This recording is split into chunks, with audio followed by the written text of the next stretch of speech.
Ukrainian FPV drones relentlessly wipe out one by one Russian infantry in a razor wire massacre.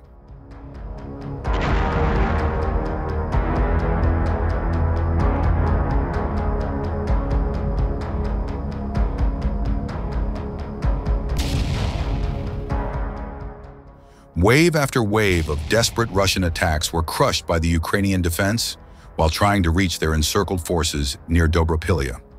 As the fields and trenches were covered with dead Russians, their commanders decided to blow up a poisonous pipeline and create a gruesome scene of self-destruction.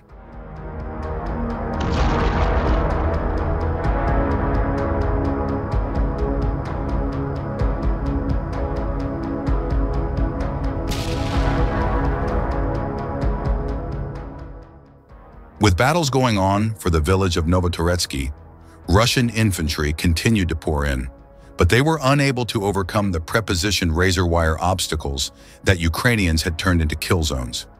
Ukrainian drone footage from the vicinity of Novotoretske reveals devastating scenes, which soldiers called the Razor Wire Massacre.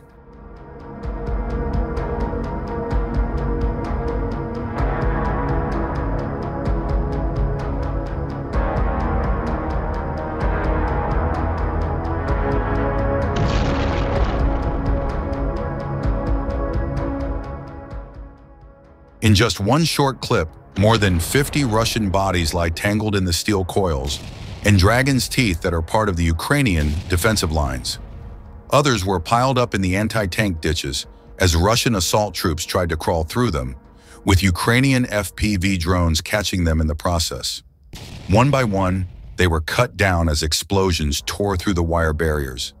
When the smoke cleared, the field had turned into a lifeless maze of corpses, fragments, and twisted barricades.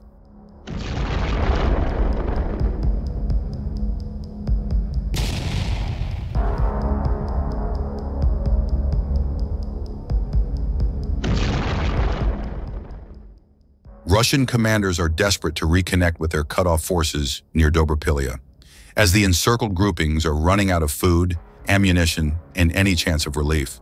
But for Russia's generals, failure here means more than just a lost battle. It means disgrace, demotion, or even worse. So they press forward, blinded by the sunk cost fallacy of their own decisions, as every failed assault justifies the next.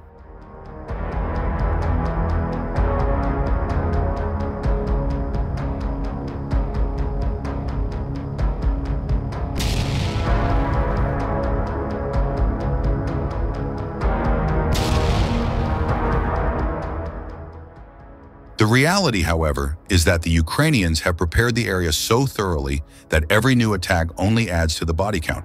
What the Russians are calling rescue operations have in truth become suicide missions. Between Novotoretske and Volodymyrivka lies a fortified belt that Ukrainian engineers had spent months refining before the Russian breakthrough happened. Even in areas the Russians have technically captured, they can't clear or hold any of the Ukrainian fortifications because Ukrainian drones rule the air.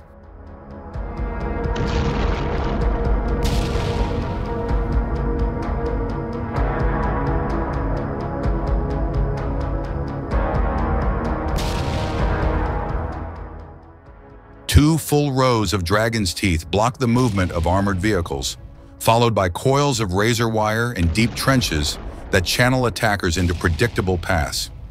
Any soldier who tries to cut through the wire is instantly spotted from above and eliminated. All vehicles have to stay on the roads and into pre-designated kill zones, as the fields are blocked by fortifications and engineering vehicles are unable to move up to clear them.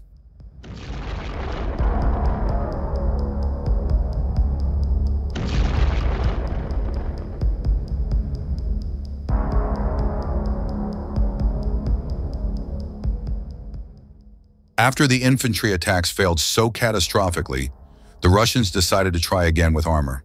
On the first day alone, they sent 16 armored vehicles toward Volodymyrivka in multiple waves. The initial assault of 7 infantry fighting vehicles was obliterated before reaching the village. 3 hours later, another 7 vehicles, 2 tanks, and several motorcycles followed, attempting to use worsening weather to shield them from Ukrainian drones.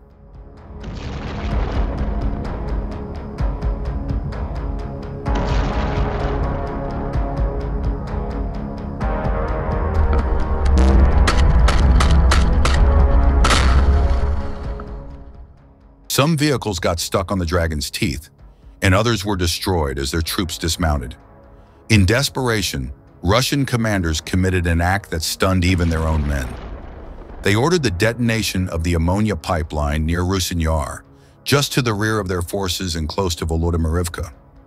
The wind blew the resulting toxic cloud into the lowlands and into the Ukrainian ground lines of communication, creating confusion among Ukrainian defenders, as the Russians wanted.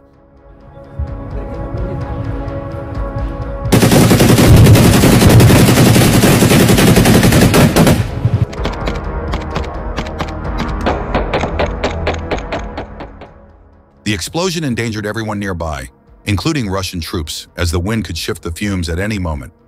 Under the cover of the chaos, another wave of armored vehicles was sent forward, once again along the same doomed route. However, with the ammonia clouds causing massive disruptions, Ukrainian sources confirmed that between 50 and 75 Russian soldiers managed to reach the outskirts, while the other half were killed by drones and close-range fire.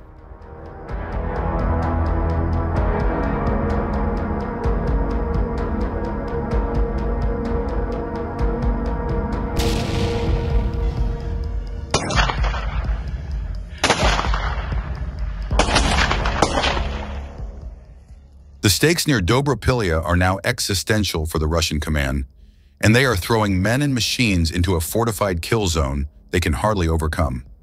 Due to the desperation, they are even willing to gas their own troops if it means harming the Ukrainians too. Yet each destroyed Russian vehicle clogs the trenches, each fallen soldier feeds the razor wire maze, and each failure deepens the Russian disaster. Заехал в противотанковый ров нахуй. И не выехал.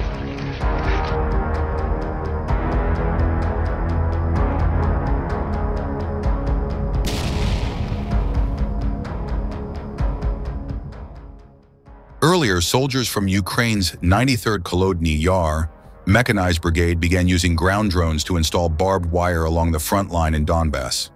In the report, released on March 12th, the remote-controlled drones are fitted with special structures to deploy the wire, slowing the advance of Russian forces.